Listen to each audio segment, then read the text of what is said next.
చల్లగా. సాత్విక కాసిల కాసిరులే ఒల కాసిగురా కొల సిగ్గెనక. మీకు క్వశ్చన్, ఏంటి సార్? మీ ఫేవరెట్ గాడ్ ఎవరు? నరసింహారా అంటే అన్ని దేవుడు నరసింహారావు గారా? నరసింహస్వామి. ఓకే, ఆయన నేరుగా వచ్చారనుకో, సాత్విక నీకు ఒక విష్ ఇస్తున్నాను అంటే ఏం అడుగుతావు? నేను ఎలాగైనా మంచి సింగర్ అవ్వాలని కోరుకుంటా. ఎలాగైనా అయిపోవాలా? నేర్చుకుంటే అవ్వవా? నేర్చుకుంటా, నేను ప్రాక్టీస్ చేస్తా, అప్పుడు అవుతా. ప్రాక్టీస్ చేస్తే అవుతావు కదా ఎలాగో. మరి ఆయన్ని స్వామివారిని ఏం అడుగుతావు? మా పేరెంట్స్ అందరూ మంచిగా అంటే హెల్తీగా ఉండాలని అడుగుతా. Fantastic. Okay, all the best.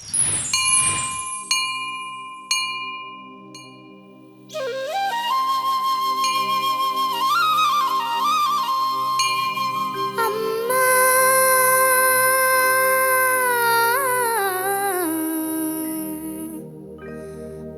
అమ్మా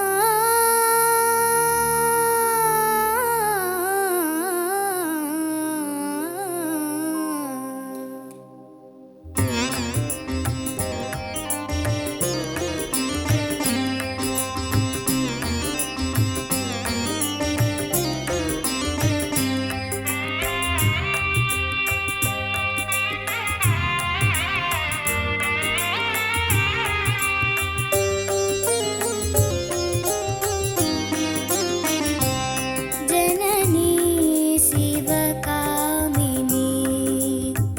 జయ శుభకారిణి విజయ రూపిణి.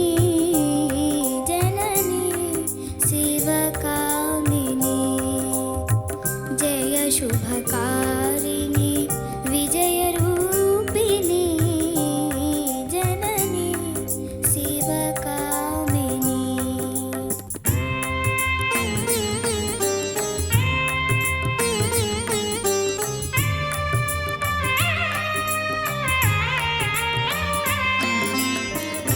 అమ్మవు నీవే అఖిల జగాలకు అమ్మలగన్నా. అమ్మవు నీవే అమ్మవు నీవే అఖిల జగాలకు అమ్మలగన్నా. అమ్మవు నీవే నీ చరణములే నమ్మితినమ్మా.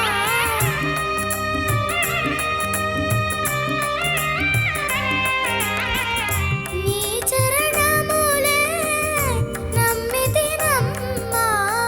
శరణము కోరితి అమ్మా భవానీ. జననీ శివకామిని జయ శుభకారిణి విజయ రూపిణి.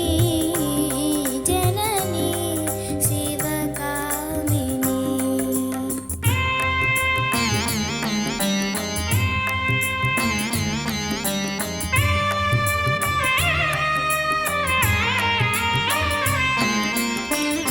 నీదరినున్న తొలగు భయాలు, నీ దయలున్న కలుగు జయాలు.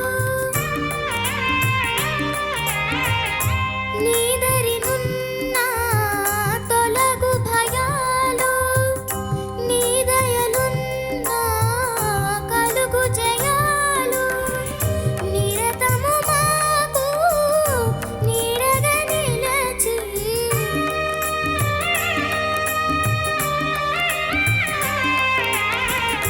నిరతము మాకు నీడగా నిలచి జయము నీయవే అమ్మా. జయము నీయవే అమ్మా భవానీ. జననీ శివకామిని జయ శుభకారిణి విజయ రూపిణి. జననీ శివకామిని.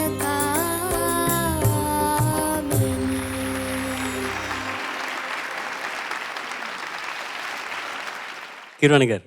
సాత్విక నమస్తే సార్. చక్కగా పాడావమ్మా. ఈ పాట నేను నీ వయసులో ఉండగా మైక్లో వచ్చేది మా ఊళ్ళో. రోజు మైక్లో వస్తుంటే పొద్దున్నే ప్లే చేసేవారు గుళ్ళో. అప్పుడు నా సరిగ్గా నీ వయస్సు నాకు అప్పుడు నేను విన్నాను. నాకు ఆ రోజులు గుర్తొస్తాయి, చిన్నప్పటి రోజులు. ఆ తర్వాత మళ్ళీ ఇంత పెద్ద అయ్యాక నాకు 64 సంవత్సరాలు. ఇప్పుడు నీ నోట్లోంచి వింటున్నాను. ఇప్పటి వయసుకి చిన్నప్పటి వయసుకి మధ్యలో నేను యుక్త వయసులో ఉన్నప్పుడు పాట వినలేదు, కానీ ఈ పాట స్వరపరిచిన వారిని కలిశాను. సుసర్ల దక్షిణామూర్తి గారు, ఆయన మా గురువు గారు చక్రవర్తి గారి దగ్గర వైలిన్ వాయించేవారు. అప్పటికే పెద్ద ఆయన బాగా. మా చక్రవర్తి గారు ఏంటంటే ఆయన మీద ఉన్న గౌరవంతో ఆయన దగ్గర ఉన్న 20-30 మంది బ్యాచ్లో ఆయన కూడా రెగ్యులర్గా చేర్చుకుని ఒక గౌరవ పురస్కారంగా ఆయన్ని పిలిచేవారు రోజు, అవసరం ఉన్నా లేకపోయినా. అప్పుడు మాకు లంచ్ బ్రేకులు ఆయనతో మాకు బాతా కానీ కబుర్లు అవి చెప్పుకునేవాళ్ళం. ఈ సుసర్ల దక్షిణామూర్తి గారు చాలా పెద్ద ఆయన, గ్రేట్ మ్యూజిక్ డైరెక్టర్ ఆయన. ఎందుకు చెప్తున్నానంటే, నువ్వు కూడా యుక్త వయసుకు వచ్చినప్పుడు అప్పుడు నీకు జయమునేయవే అమ్మా భవ అట్లాంటివి సంగతులు, అమ్మవు నీవే, ఆ సంగతులన్నీ పలుకుతాయి. ఇప్పుడు నీకు మైండ్లో ఉన్నాయి అవన్నీ గాత్రంలోంచి బయటకు రావాలంటే నీకు కొంచెం వయసు రావాలి. అప్పుడు డెఫినెట్గా వస్తాయి. అందరూ ఇంకా బాగా మెచ్చుకుంటారు. ఇప్పుడు కూడా చాలా బాగా పాడావు. All the best. Thank you sir. Sathvika, నమస్తే సార్. నమస్తే అమ్మా. బాగా పాడావు. Thank you sir. భక్తితో శ్రద్ధతో మనసుతో పాడితే దేవతామూర్తులు కరుణిస్తారు, వరాలిస్తారు. కాకపోతే న్యాయమూర్తులు మార్కులు ఇవ్వాలంటే భక్తి శ్రద్ధ మనసుతో పాటు పొరపాటు లేకుండా పాడాలి. చాలా బాగా పాడావు. పొరపాట్లు కూడా చాలానే ఉన్నాయి. నాకు బాగా నచ్చిన వాక్యం ఏంటంటే, శరణము కోరితి మొదటి చరణంలో అక్కడ చాలా బాగా పాడావు. కీరవాణి గారు అన్నీ చెప్పారు, చూసావు కదా, ఎక్కడెక్కడ ఇంకా అందంగా సంగతులు రావాలో ఆ పొరపాటు లేకుండా పాడితే న్యాయమూర్తులు కూడా వరాలతో పాటు మార్కులు కూడా ఇస్తారు. సరేనా? Okay sir. చాలా కష్టమైన పాట నాన్న. చాలా సుశీలమ్మ ఎంత మధురంగా ఆలపించారంటే పాట. ఆవిడ కెరీర్లోనే నాకు అంటే ఆవిడ పాడిన బోలెడన్ని పాటలు ఒకెత్తు, ఇది ఒకెత్తులాగా అనిపించేంత గొప్పగా విన్న ప్రతిసారి భక్తి భావం కలుగుతూ ఉంటుంది. సో నువ్వు బేబీ సాత్వికవి కదా, అందుకని గమకాలు పలకటానికి అసలు ఎలా పాడాలి, ఆ స్ట్రక్చర్ ఏంటి, నేను నేర్చుకున్నది ఏంటి అన్నీ మైండ్లో ఉన్నాయి. సో నువ్వు బుజ్జి పాపాయి కాబట్టి ఆ విషయాలన్నీ ఇక్కడ ఎక్కువ డిస్కస్ చేయకుండా నేనేం చెప్తున్నాను అంటే, ఇంకా బాగా ప్రాక్టీస్ చేయి. Okay ma'am. సరేనా? Okay ma'am. నువ్వు ఒక 10 కిలోలు ఉంటే ఒక 100 కిలోల బరువు వేసుకున్నావు నీ మీద, కానీ ధైర్యంగా పాడవు చూడు. అందుకు నిన్ను మనస్ఫూర్తిగా అభినందిస్తున్నాను. ఇలాంటి పాటలు ఎక్కువ వింటూ ఉండు, ఎక్కువ ప్రాక్టీస్ చేస్తూ ఉండు. దానివల్ల మనకి ఇదేదో తెలుసుకోవాలి, నేర్చుకోవాలి, సాధన చేయాలి అన్న ఆసక్తి పెరుగుతుంది. ఓకే, ఆ ఇంట్రెస్ట్ పెరగటం చాలా ఇంపార్టెంట్ సింగర్కి. Okay ma'am. సరేనా? Okay ma'am. Thank you so much. శుభారంభం చేసావు. Thank you ma'am.